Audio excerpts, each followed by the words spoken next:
Hey guys, All in Crypto here, and welcome back, ladies and gentlemen, for another YouTube video. I hope you've all had a wonderful Wednesday so far.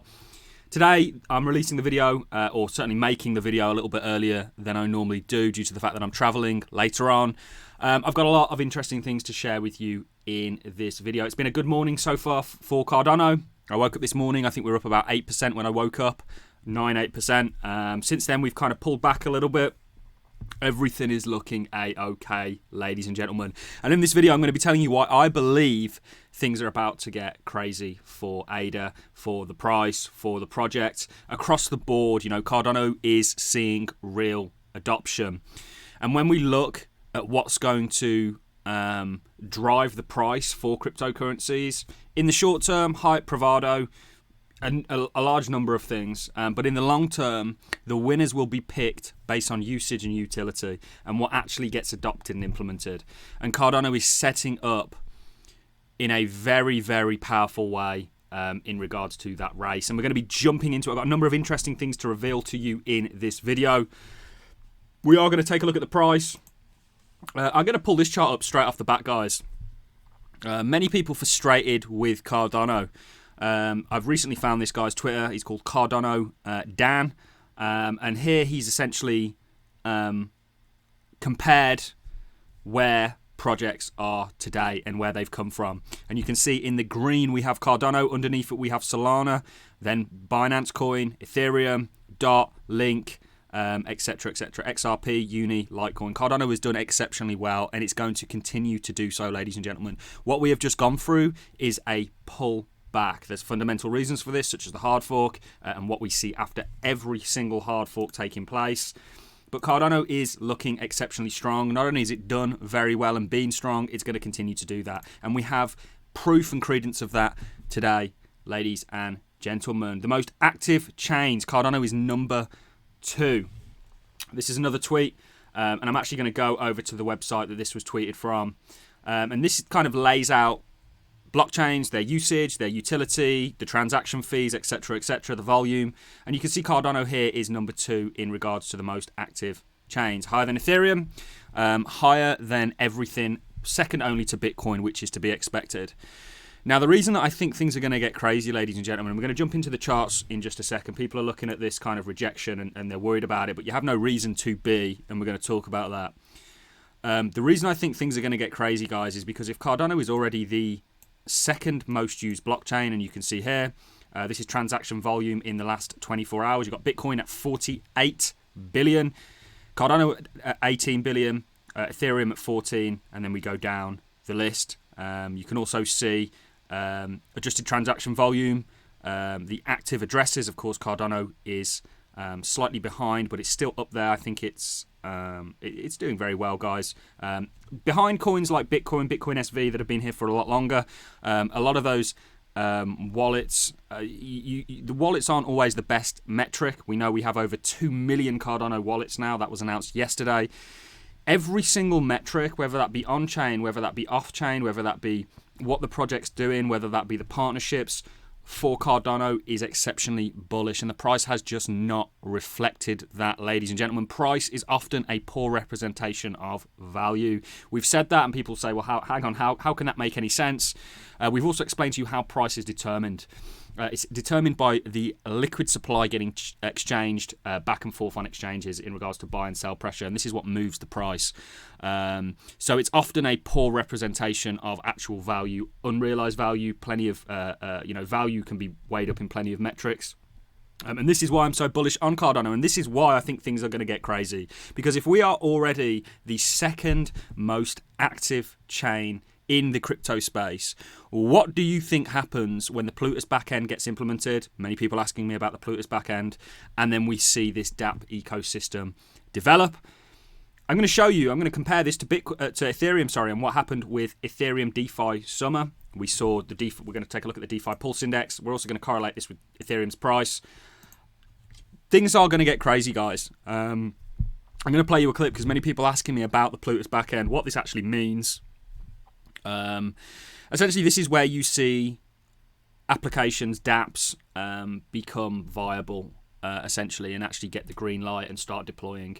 It's the kind of script area for Cardano. It's the smart contract area, Plutus, and we're going to see the back end get integrated and it go from a somewhat simplistic stack to a very complex stack. And I'm not a technical guy at all, but I have to kind of know what I'm on about roughly as somebody who speaks about it daily. So this is something I'm exceptionally excited about, and it's, you know, we're the second most active blockchain where we are today. What do you think happens when that Plutus application backend gets implemented and these dApps start deploying? Things are going to get crazy, and the price has just not reflected that. And really, the fundamental reason the price hasn't reflected that, and we've spoken about it, is because you get this big kind of cool-off period after hard forks. And I actually think that this run-up here was premature. If you look at the rest of the market, and this is a great way to do it, you can see your coins are now just kind of making all-time highs. If this was sort of the pullback led by Bitcoin, everyone talking about Wyckoff and whatever, you know, Cardano had already gone on to make new all-time highs when coins are only just getting there today. And I think this run perhaps was premature in the sense that it was largely hype-driven based around the hard fork. Another comment that I get a lot, and we are going to get into the short-time price, ladies and gentlemen, because this rejection is actually healthy, very healthy, in fact, and I'm going to tell you what I think is setting up next. Yesterday, we looked at the inverted charts. People were asking me, why do I do that? You can often see things on the inverted chart that perhaps on the correct chart aren't apparent. And this is just so apparent. I mean, these structures repeating themselves are more apparent on the inverted chart than they are the normal chart. But one question that I get asked, one criticism that I get in regards to Cardano and its price is, it's not going to move until these dApps are deployed. Investors will not invest on an event. They'll position themselves prior. The price will start moving in anticipation of these dApps deploying. And you are going to see the price start to move, in my opinion, way before, or certainly before we have dApps. And we're already seeing the fruits of that today, and we're going to talk about it. And we have pulled back slightly, but ultimately this is nothing to worry about, in my opinion. What I'm quickly going to do before we jump into the Plutus backend, what this actually means from Charles himself.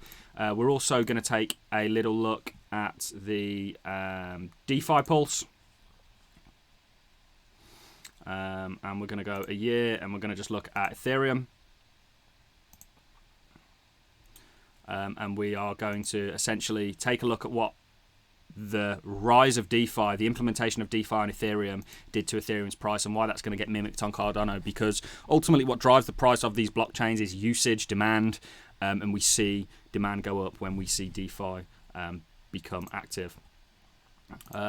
So quickly, let's talk about the short-term price then, guys. We can see that we are selling off somewhat, but this is healthy. You know, after a big move, you will typically have a pullback, and you can see this descending resistance that we had since we sort of started this pullback has played as exactly that. You also have this high here.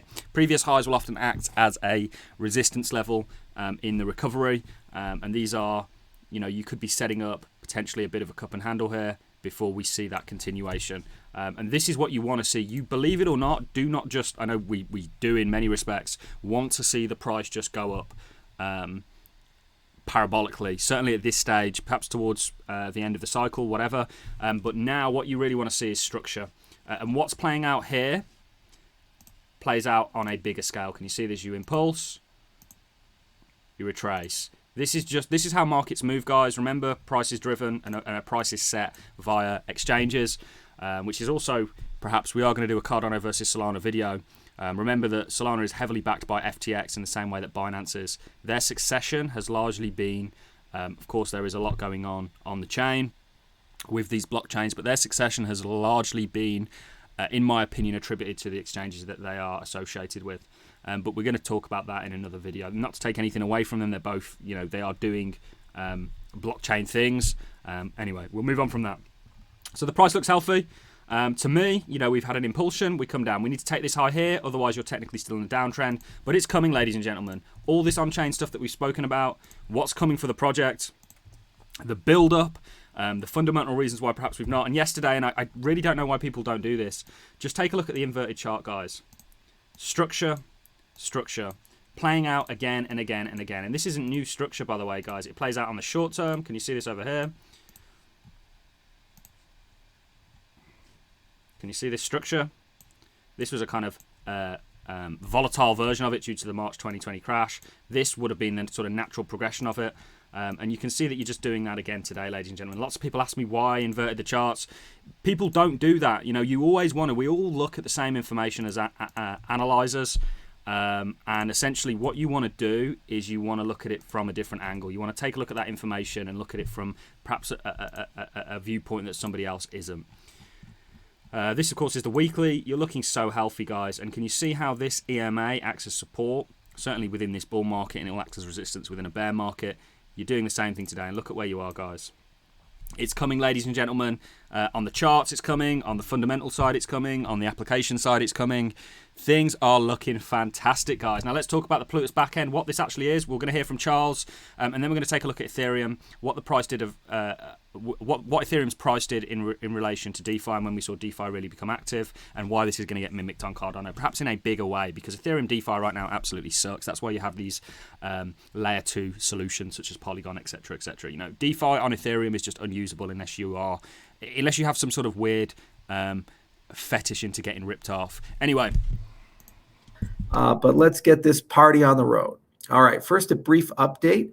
You know, we had a gargantuan buildup in the month of September for the launch of Alonzo and then the Cardano Summit. The summit was an overwhelming success. Over 100,000 people registered and attended the digital event. Thousands attended the physical events. And we had a chance to really showcase, I think, over 200 or 300 presentations, somewhere around there, really just the heart of the Cardano community and how large things had become. Alonzo was a great success as a hard fork. There were a few missing features that had to be added as well, and we added them in October. And now we're in the final stages of the integration of the Plutus application backend. Now, what's going to happen with the Plutus application backend is that you go from the assembly experience of Plutus to the high-level language experience of Plutus and all the connecting tissue. And as a consequence, a lot of these applications that are being built, like Sunday Swap and Meld and so forth, they're going to start coming in and they're going to start deploying. So that means that that whole stack is going to be under a lot of scrutiny, stress, and there's going to be a great update and iteration cycle. So between the months of November and February with the Babbage hard fork, there's going to be a boatload of changes and refinements and optimizations and so forth. There's a layered execution strategy with Cardano. So John Woods, the lead technical architect. We're going to leave that there. The whole point of me playing you that clip was really to explain what the Plutus backend means, and that means these applications start to deploy. If we take a look at the DeFi Pulse Index for Ethereum, you can see that it was really the summer, this area here, where you saw DeFi, Ethereum get locked in DeFi. This is what this essentially is indicating. And this is because obviously DeFi, you know, with DeFi, certainly with things like lending and borrowing protocols, MakerDAO, etc., on Ethereum, you're going to see those applications mimicked on Cardano. It's going to eat up and lock up ADA. Now, we already know that, and very quickly, guys, before I go on, remember the all-in crypto stake pool, the ticker is all-in. We are getting closer and closer to minting those blocks, guys. Any delegations would be fantastic. You're welcome to switch over to us. We have 0% margin that we're going to certainly keep. We're doing lots of interesting things. If you're not already in the Discord, there will be a link to it in the description, ladies and gentlemen. So feel free to join us in there. We've got some fantastic people in there already. Lots of interesting conversations going on. So if we take a look at how much Cardano is already staked, and we take a look at the fact that with DeFi, the underlying token gets eaten up and kind of locked up, if you will. This is going to have a fantastic... it's going to take a lot of the supply off of exchanges, meaning there's a lot less sell pressure there. Things are looking good, guys. They really, really are. And you can see that you saw this big spike in Ethereum getting locked into DeFi, of course, with the DeFi Summer. This was really DeFi Summer here, guys, this first little spike. If we take a look at Summer, let's say that Summer was starts on June the 1st. I'm sure that's probably not the most accurate calendar date for when summer starts. You can see what then followed for Ethereum. Now, of course, we are in a bull market, but even if you zoom in, guys, you can see this is where DeFi really started, and it's really here that you see, certainly if we look at December, take a look at what happened in December. Can you see this? You're seeing a lot of Ethereum get eaten up, and this is very correlated with the price. And I'm expecting to see this mimicked on Cardano. In actual fact, I think that Cardano's DeFi space could see more adoption due to the fact that it's a lot cheaper. People already are familiar with it. It's in some ways going to be a lot easier to use. Things are looking good, guys. Things could get very, very crazy very, very fast, and I want you guys all to prepare with it. And this is just so fantastic to see this for Cardano being the second most used blockchain, because there was a lot of people, and still get it to this day, people saying that Cardano is a dead blockchain, it's a ghost blockchain, etc., etc. It's delusional to say that when the evidence is right in front of you. And I understand that some people are just venting their frustration with the somewhat lackluster price action that Cardano has underwent for the prior 2 months. You know, we got YouTubers calling Cardano and saying that it's lost. It's anything but lost, guys, and you're about to realize that. That is all I have for you in this video. If you're not already following me on Twitter, head over to @RealAllinCrypto. Remember, we do have a Cardano stake pool.